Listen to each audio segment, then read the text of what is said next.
Hello, Valerie Shriver here from Shults Ford in Wexford. Today I'm going to be showing you how to retrieve our entry keyless code here on our F-150 XLT trim level. Okay, so now that we are inside the vehicle, I'm going to show you how to retrieve this keyless entry code using both key fobs. Very important, make sure the truck is off.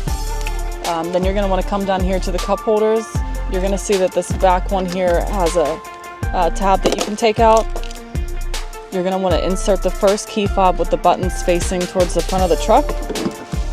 You're going to come over and hit the button for accessory mode.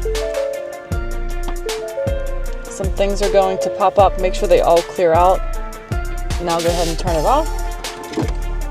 So now you're going to insert the second key, buttons facing forward, the button once for accessory mode. Some things are going to pop up. Go ahead and clear them out, and there's your factory keypad code. Well, there you have it, guys. That is how you retrieve your keyless entry code on the F-150. Stay tuned for more tips and tricks, always at Shults Ford.